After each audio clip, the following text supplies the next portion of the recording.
नमस्कार दोस्तों, शौर्य क्लासेस में आप सभी का हार्दिक स्वागत है। मैं दीपक थपलियाल और आज की वीडियो में हम लोग बात करेंगे त्व एवं तल प्रत्ययों के ऊपर। तो दोस्तों, जैसा कि हम सभी लोग जानते हैं, हम प्रत्यय प्रकरणम नाम की सीरीज पढ़ रहे हैं और प्रत्यय प्रकरणम में भी हम लोग तद्धित प्रत्ययों को पढ़ रहे हैं और तद्धित प्रत्ययों में भी आज की जो वीडियो है हमारी, उसमें हम त्व और तल प्रत्ययों को पढ़ेंगे। ठीक है दोस्तों, तो इस वीडियो को, इस पूरी सीरीज को आप ज़्यादा से ज़्यादा दोस्तों के साथ शेयर कीजिए ताकि जिनको प्रत्यय समझने में दिक्कत हो, प्रत्यय प्रकरण समझ में नहीं आता, उन सभी को इनसे मदद मिल सके। ठीक है, तो आइए इस वीडियो को शुरू करते हैं। तो दोस्तों, सबसे पहले हम त्व और तल प्रत्ययों का सूत्र को देखेंगे। ठीक है, इनके विषय में एक सूत्र कहा गया है जो है तस्य भावस्त्वतलौ। क्या सूत्र है दोस्तों? तस्य भावस्त्वतलौ। अब जो हमारे पाणिनीकृत अष्टाध्यायी ग्रंथ है उसमें इस सूत्र की सूत्र संख्या है 5वें अध्याय के प्रथम पाद का 119वां सूत्र। ठीक है, तो ये संख्या याद रखिएगा। अब इसका अर्थ क्या है? तो दोस्तों, तस्य भावः मतलब उसका भाव। जब ऐसा अर्थ हो तो वहां क्या होगा? त्व और तल, त्व तलौ, त्व और तल प्रत्यय होते हैं। ठीक है, अब कब होते हैं? क्या सिर्फ उसका भाव होने पर ही होते हैं, ऐसा अर्थ ही होने पर होते हैं?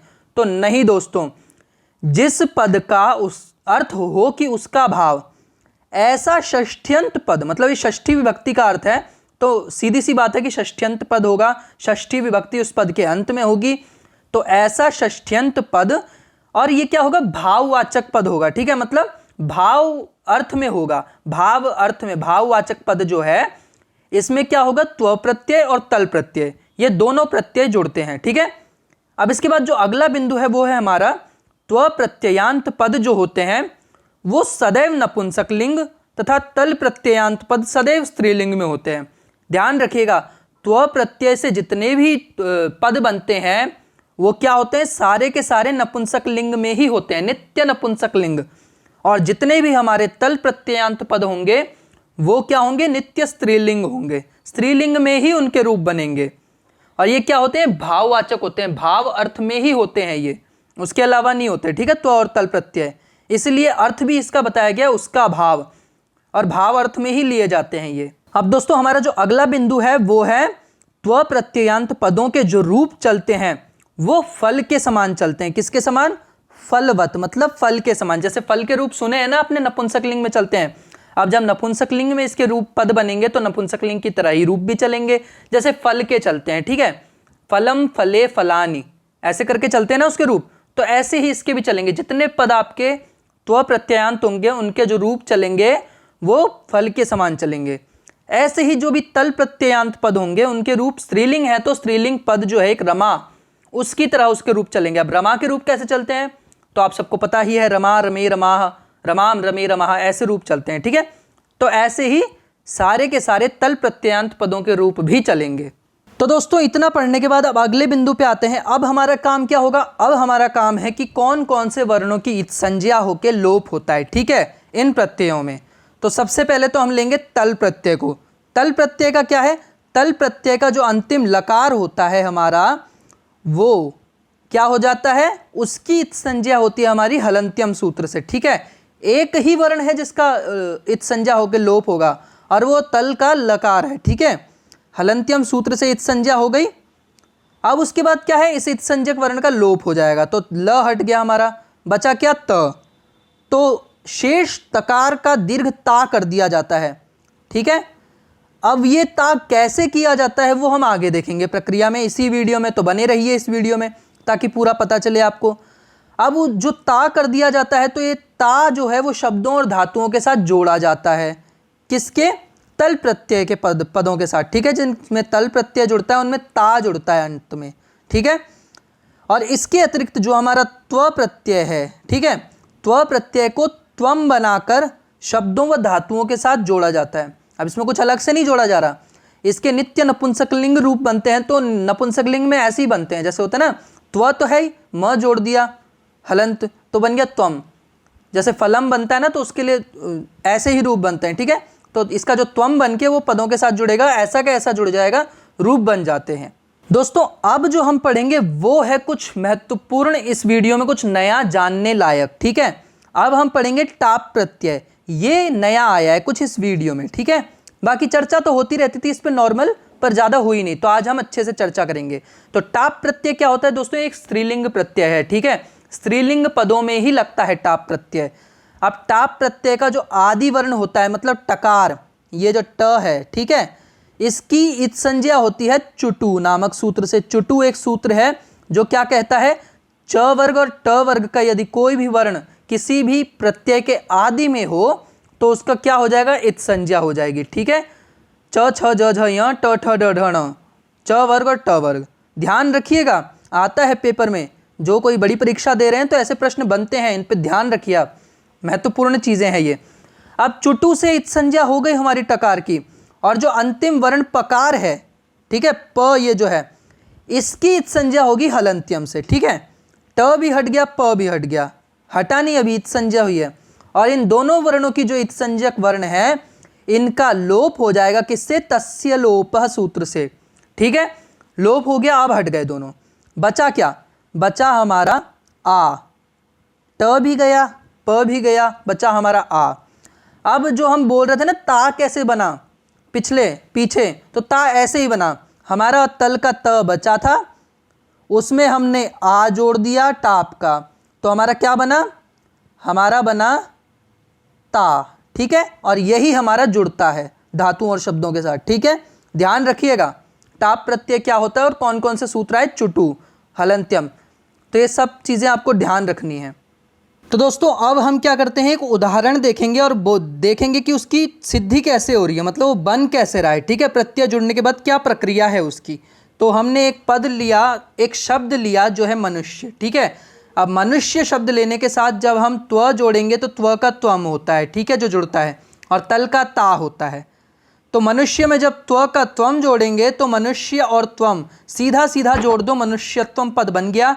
यही हमारा पद है, कुछ अलग से जोड़ना घटाना नहीं है, बस मनुष्य और त्वम इन दोनों को जोड़ दो, प्रकृति प्रत्यय, और आपका पद मिल गया आपको। अब आइए दूसरे पे, तल प्रत्यय जब जोड़ेंगे मनुष्य पद शब्द में ही, तो क्या होगा? तल का ल तो हट जाता है, इत संज्ञा होके लोप, बचता त है, तो मनुष्य, उसके साथ तल का त, और उसके बाद आता है टाप प्रत्यय, ठीक है। अब टाप का हम देख चुके हैं, ट का भी इत संज्ञा करके लोप हो जाता है, प का भी हो जाता है, बचता आ है, ठीक है। तो मनुष्य, तल का त, टाप का आ, जोड़ दो मनुष्यता, ठीक है, बन गया हमारा पद। इसमें भी ज़्यादा कुछ नहीं करना। तो ठीक है दोस्तों, ये प्रक्रिया है जो हर पद में होगी, हर शब्द के साथ जब प्रत्यय ये जोड़े जाएंगे तो यही प्रक्रिया होगी। ध्यान रखिएगा, नित्य नपुंसकलिंग और नित्य स्त्रीलिंग पद बनेंगे। तल और टाप के क्या होता है, जो हमारा त्व और तल के क्रमशः, ठीक है। तो आइए अब आगे बढ़ते हैं। अब दोस्तों उदाहरण की प्रक्रिया देख ली हमने, सिद्धि की प्रक्रिया बनते कैसे हैं। अब आइए हम क्या करते हैं, और उदाहरण देखते हैं ऐसे ही कुछ, ठीक है, और पदों को बनाते हैं। तो सबसे पहले हमने एक पद लिया शिशु। शिशु पद में हम त्व जोड़ेंगे तो त्व का त्वम होता है, शिशुत्वम बन गया, जोड़ दो। ऐसे ही क्या हो गया, शिशु में तल का ता जुड़ता है, ठीक है, यहाँ ता है, और यहाँ क्या है, यहाँ है हमारा त्वम, ठीक है। तो त्वम जुड़ेगा तो क्या बनेगा, शिशु के साथ शिशुत्वम, गुरु के साथ गुरुत्वम, लघु के साथ लघुत्वम, देव के साथ देवत्वम। ऐसे ही जब तल का ता जोड़ेंगे तो बनेगा शिशु के साथ शिशुता, गुरु का गुरुता, लघु का लघुता, और देव का देवता, ठीक है। ऐसे ही हमारे पद बनेंगे। अब दोस्तों आगे देखें तो एक पशु हमने लिया, पशु के साथ जब हम त्व जोड़ेंगे तो पशुत्वम बना, कृष्ण के साथ कृष्णत्वम, जड़ के साथ जड़त्वम, दीर्घ के साथ दीर्घत्वम। वहीं तल प्रत्यय जोड़ने पर पशु का पशुता, कृष्ण का कृष्णता, जड़ का जड़ता, दीर्घ का दीर्घता। ऐसे ही जो भी आपको पद मिलते हैं इन शर्तों के साथ, वो सारे के सारे आपके त्व और तल प्रत्ययांत पद होते हैं, ठीक है। ये ध्यान रखिएगा, पहचानने का बहुत अच्छा तरीका है। अब दोस्तों उदाहरण हमने देखे, अब आप सभी के सभी जल्दी से कमेंट बॉक्स में हमें लिखकर बताइए कि कवि और तल प्रत्यय को जोड़ेंगे तो हमारा यहाँ क्या पद बनेगा, ठीक है। ऐसे ही मधुरत्वम हमारा पद है और विशेषता पद है, इनका विग्रह करो, और जो जो बनेगा विग्रह करके, जैसे कवितल है ना, ऐसे इनका विग्रह करना है, जो जो बनेगा वो कमेंट बॉक्स में बताओ। और नृप और त्व को जोड़ेंगे तो क्या बनेगा, वो यहाँ है, ठीक है। ये सब आप हमें कमेंट बॉक्स में लिखकर बताइए, हम देखते हैं कितना आपको समझ आया, ठीक है। ये बहुत ज़रूरी है ताकि पता चले कि कितना आ रहा है। तो दोस्तों अब हम बात करेंगे कि त्व और तल जो प्रत्ययांत पद होते हैं उनका वाक्यों में कैसे प्रयोग किया जाए। ठीक है, अभी हमने त्व और तल प्रत्ययों को पढ़ लिया, जितना पढ़ना था, उदाहरण देख लिया, अर्थ जान लिया। अब हम इनका वाक्य प्रयोग जानेंगे, जो हमारा अगला बिंदु रहेगा। तो सबसे पहला हमने लिया राकेश की चालाकी देखो। मित्र, हम किसी मित्र को बोल रहे हैं कि हे मित्र, राकेश की चालाकी देखो। अब इसको संस्कृत में कैसे बोलेंगे?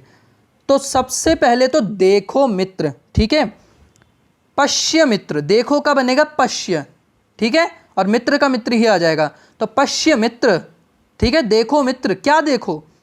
चालाकी देखो। चालाकी के लिए चपलत्वम या चपलता पद आता है, ठीक है। चपलत्वम पश्य मित्र अथवा चपलताम पश्य मित्र, ठीक है।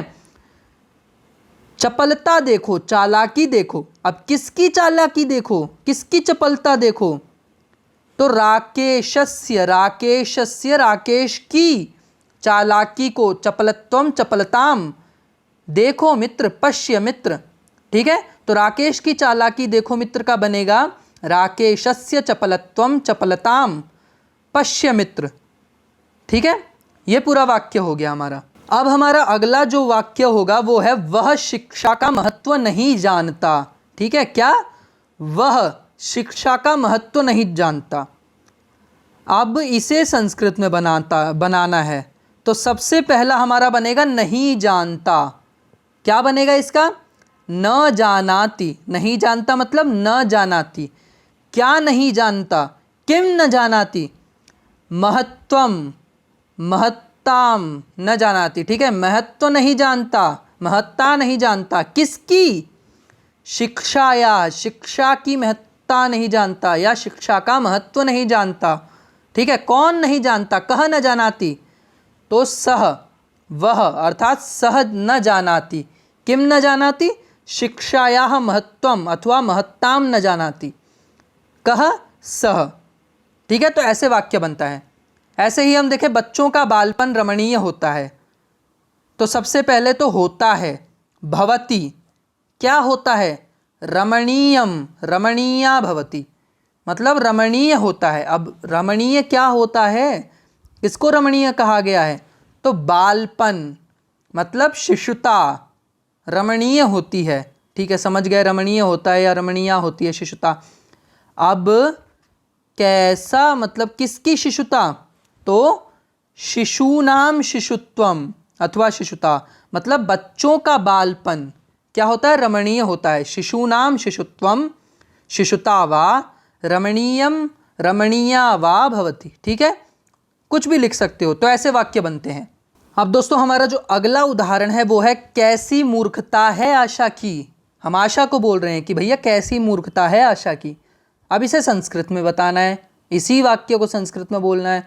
तो क्या होगा? आशा की, आशायाः, ठीक है। आशा की है आशा की, मतलब आशायाः अस्ति। क्या है? किम अस्ति? मूर्खत्वम अथवा मूर्खता, मूर्खता है। आशा की मूर्खता है। अब कैसी? तो कैसी के लिए आ गया कीदृशम, कीदृशी वा। अब ये बदलते पता है किसके हिसाब से? आप बोल रहे हैं दो दो क्यों लिखे गए हैं?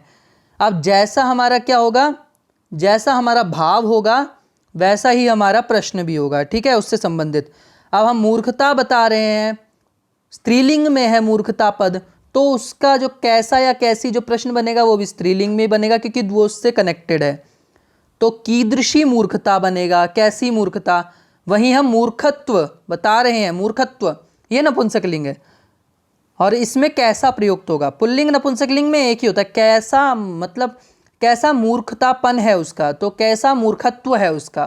कीदृशम, ठीक है, नपुंसकलिंग में ही बनेगा कीदृशम, और मूर्खता अगर पद लेते हैं तो कीदृशी। तो ये होता है कि ना लिंग वचन विभक्ति इनके एक दूसरे के हिसाब से चलते हैं, ठीक है। जैसा भाववाचक शब्द का होगा प्रत्ययांत पद का, वही हमारा जो उसके साथ पद जुड़ा है प्रश्नवाचक उसका भी होगा, ठीक है। तो ये ध्यान रखना। कीदृशम कीदृशी मूर्खत्वम मूर्खता अस्ति आशायाः, ठीक है। अब आता है वाणी में मिठास सभी को पसंद है। बहुत बढ़िया, सभी को पसंद होनी भी चाहिए। अब क्या है, पसंद होती है, रोचते, क्या पसंद होती है, किम रोचते। पहले तो किसको पसंद होती है, तो सभी को पसंद होती है, सर्वेभ्यः रोचते। ठीक है, क्या, तो मिठास, मधुरत्वम, मधुरता। ठीक है, सभी को पसंद होती है। सर्वेभ्यः रोचते, किम रोचते, मधुरत्वम, मधुरता वा रोचते। किसकी मधुरता, कैसी मधुरता, तो वाणी में जो मधुरता होती है, वाण्याम, सप्तमी विभक्ति का एक वचन। ठीक है, वाणी में, वाण्याम मधुरत्वम, मधुरता, सर्वेभ्यः रोचते। ठीक है, ये होगा। तो ऐसे वाक्य निर्माण होते हैं या वाक्यों में त्व एवं तल प्रत्ययांत पदों का प्रयोग किया जाता है। उम्मीद है आप सभी को समझ आया होगा कैसे प्रयोग करते हैं। ठीक है, नहीं आया तो आप हमें कमेंट बॉक्स में पूछ सकते हैं, हम आपको वहां बता देंगे। तो आइए दोस्तों, अब समय आया है हमारा खेल खेलने का। ठीक है, हमने कुछ नया शुरू किया है, अब हम खेल खेलेंगे। क्या करेंगे, तो खेल हमारा होगा पहचान कौन खेल। ठीक है, हमारा जो प्रश्न है वो है पहचान कौन, इस खेल का नाम है। क्या पहचानना है, जैसे हम पिछली वीडियोस में भी बताते आए हैं, इस वीडियो का टॉपिक क्या है, टॉपिक त्व एवं तल प्रत्ययांत पदों की खोज। ठीक है, त्व एवं तल प्रत्ययों की खोज करनी है हमें। ऐसे पद ढूंढने हैं जिनमें त्व एवं तल प्रत्यय हो, या जो पद त्व एवं तल प्रत्ययों के प्रयोग से बने हों। ठीक है, तो आइए शुरू करते हैं हमारा पहचान कौन नाम का खेल।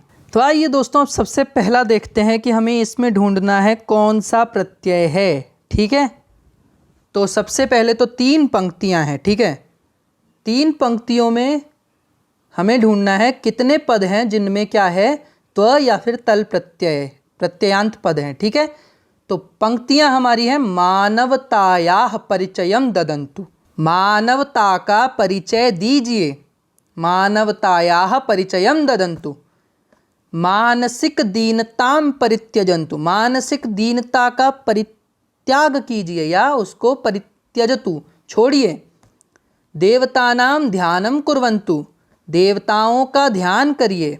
ठीक है, तो कितने पद हैं इनमें जिनमें क्या है, हमारा त्व या तल प्रत्ययांत पद है, ढूंढिए।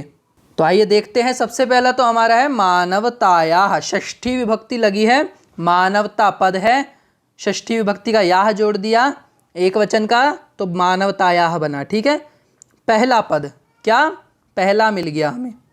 दूसरा दीनताम। ठीक है, यह दूसरा है हमारा, दीन पद शब्द है, उसमें ता जो है ये तल प्रत्यय का। अब यहाँ तल प्रत्ययांत पद है। ठीक है, कौन से, तल प्रत्ययांत पद। तो सबसे 2 हमें मिल गए इसके। तीसरा है देवता नाम, प्रत्येक पंक्ति में एक पद है। ठीक है, यह अभी तक हमें पता चला है। देवता नाम जो है हमारा तीसरा मिल गया। तो कितने हो गए, ध्यानम कुर्वन्तु, इनमें तो कोई नहीं है, परित्यजन्तु भी नहीं है, परिचयम ददन्तु भी नहीं है। तो मानवतायाः, मानसिक दीनता, दीनता मानसिक नहीं दीनता, और देवता नाम, 3 पद हैं हमारे जो क्या है, तल प्रत्ययांत पद हैं। ठीक है, तो ये तल प्रत्यय के लिए हो गया हमारा। ठीक है, यहाँ तल प्रत्यय मिले हम। अब हमारा त्व प्रत्यय कहाँ गया भैया, उसे भी ढूंढते हैं। आइए थोड़ा रुकिए, आ गया, अब एक पद्य आ गया। ठीक है, पद्य पढ़ने में अलग ही मज़ा है। तो अब इसको हम गाते हैं, गा के, और तब देखते हैं इसमें कौन कौन से पद हैं। तो हमारा ये पद्य कुछ इस प्रकार है कि नरत्वं दुर्लभं लोके विद्या तत्र सुदुर्लभा, कवित्वं दुर्लभं तत्र शक्तिस्तत्र सुदुर्लभा, नरत्वं दुर्लभं लोके विद्या तत्र सुदुर्लभा, कवित्वं दुर्लभं तत्र शक्तिस्तत्र सुदुर्लभा। अब इसमें कितने पद हैं जो क्या है हमारे त्व या तल प्रत्ययांत पद हैं। ठीक है, तो सबसे पहला हमारा देखते हैं, आइए, नरत्वम है इसमें, नरत्वम, हाँ है भाई, त्व है, त्वम, तो नर पद शब्द हमारा, उसके साथ त्वम, त्व हमारा प्रत्यय है जिसका त्वम जुड़ता है, तो नरत्वम बना है, तो पहला है। ठीक है, अभी हम क्या ढूंढ रहे हैं, अभी हम ढूंढ रहे हैं हमारा त्व प्रत्यय। ठीक है, ये त्व प्रत्ययांत पद ढूंढ रहे हैं हम, जो पहला मिला है हमें। देखते हैं आगे और तल का भी कोई मिलता है या सिर्फ त्व ही मिलते हैं। ठीक है, तो नरत्वम हो गया, इसके बाद हो गया हमारा नरत्वम दुर्लभम लोके विद्या तत्र सुदुर्लभा, इतने में तो कोई नहीं लग रहा ना। दुर्लभम में कोई है, त्व तल, लोके में भी नहीं है, विद्या में भी नहीं है, यहाँ भी नहीं है, तत्र सुदुर्लभा नहीं है। कवित्वम, कवित्वम में है भाई, कवि जो हमारा शब्द है उसमें त्व प्रत्यय है, तो दूसरा मिल गया हमारा। कवित्वम दुर्लभम तत्र, शक्तिस्तत्र सुदुर्लभा, इनमें भी कोई नहीं है। तो सीधी सी बात है, दो पद हमें मिले हैं जो त्व प्रत्ययांत पद हैं। तो इस श्लोक से हमें दो पद मिले हैं पद्य से। अब आते हैं, देखते हैं कोई और भी है क्या। तो दोस्तों ये एक और पद्य है जिसमें हमें ढूंढना है, ठीक है, ये अंतिम है। तो इसे कैसे गाएंगे, इसे भी हम गा के देखते हैं। इसे ऐसे गाएंगे, विद्वत्वं च नृपत्वं च नैव तुल्यं कदाचन, स्वदेशे पूज्यते राजा विद्वान् सर्वत्र पूज्यते। विद्वत्वं च नृपत्वं च नैव तुल्यं कदाचन, स्वदेशे पूज्यते राजा विद्वान् सर्वत्र पूज्यते। ठीक है, तो अब इसमें कौन कौन से पद हैं जो हमारे क्या हैं, किसी भी त्व या तल प्रत्यय को ढूंढते हैं। तो सबसे पहले देखते हैं, आइए, विद्वत्वम है जी, है, पहला मिल गया हमें, और अभी हमारा त्व ही चल रहा है, ठीक है। तो त्व, तो पहला तो त्व मिल गया हमें, ठीक है, विद्वत्वम। इसके बाद दूसरा है नृपत्वम, बहुत बढ़िया, तुरंत मिल रहे हैं। तो ये दूसरा है हमारा, ठीक है, विद्वत्वम च नृपत्वम च, ये दोनों मिल गए, ठीक है। अब क्या है, नैव तुल्यम कदाचन, स्वदेशे पूज्यते राजा विद्वान सर्वत्र पूज्यते, और तो कोई नहीं मिल रहा, दो ही मिले हैं यहाँ भी। मतलब पिछले पद्य से दो, इस पद्य से दो, कुल चार हमारे त्व प्रत्ययांत मिले हैं।